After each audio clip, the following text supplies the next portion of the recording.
in recent weeks. Former U.S. President Joe Biden has been diagnosed with an aggressive form of prostate cancer that has metastasized to the bone, his office said in a statement on Sunday.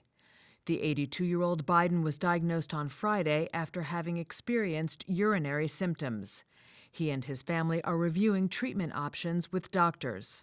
Biden, who served as president from 2021 to 2025, abruptly ended his bid for re-election last July, weeks after a halting performance during a debate against Republican candidate Donald Trump prompted panic among his fellow Democrats.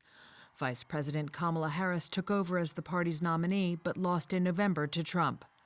Biden's physical health and mental acuity drew intense media scrutiny even before the debate. We've learned again that democracy is precious. At the time of his election, Biden was the oldest person to win the presidency. Trump, at 78, broke that record when he defeated Harris last year.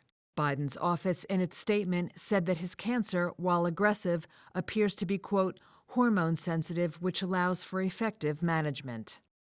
It's not good news when anyone has cancer.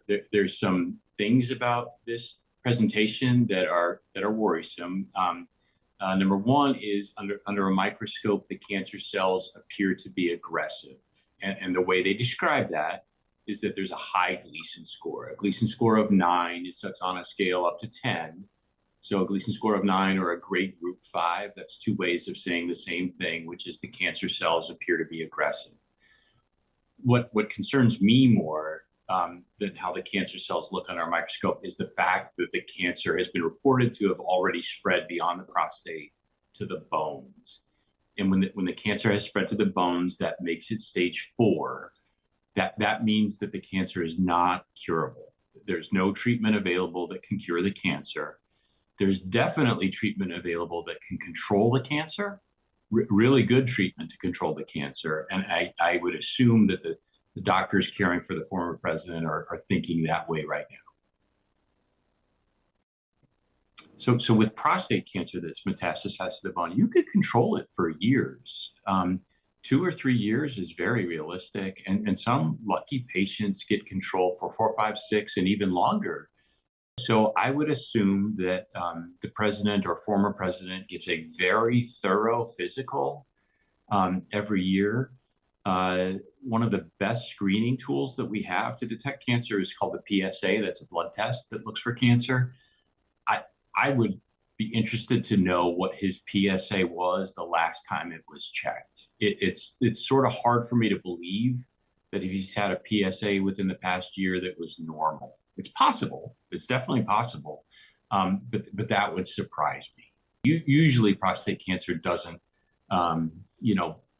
go full throttle like this too often. When it does, that's usually a bad sign. That's an aggressive cancer for sure. But it does seem odd to me. When you lower that amount of testosterone, we call that androgen deprivation. It's very effective controlling the cancer. It almost always works. You can expect the patient to feel better, have a lower PSA, the scans look better, but what it doesn't do is cure the cancer. So at some point, that strategy will stop working, and we can cross our fingers and hope that it works for many years. If we're unlucky, it might only work for 6 months, 12 months, but that would really be disappointing. For individuals that have metastatic prostate cancer, the 5-year survival is about 37%. In individuals that we diagnose with low risk or average prostate cancer that's localized, that hasn't spread anywhere, that gets treated, it's close to 100%. Well, the cancer, it might not be causing any symptoms right now. If it was, sometimes patients have weight loss, fatigue, bone pain sometimes, urinary symptoms sometimes, but it might be asymptomatic. The treatment, the hormone therapy that I'm pretty confident the president will get, it lowers the testosterone, and when that happens, it can cause hot flashes for sure. It can cause fatigue. It can affect your heart. It can affect the strength of your bones. Those side effects are likely.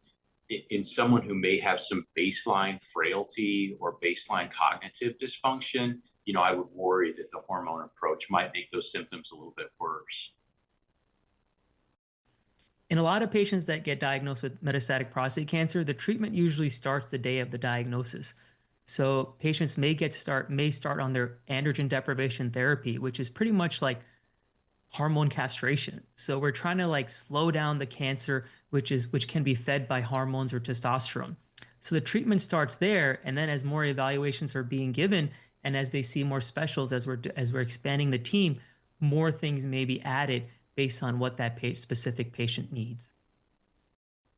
You know, the question I was expecting is whether this diagnosis might explain the president's decline over the last 2 or 3 years. And my belief is probably not. I don't think he had cancer the last 2 years, and that's why we saw physical decline on television. I think probably that happened from something else, and this cancer just happened to be diagnosed.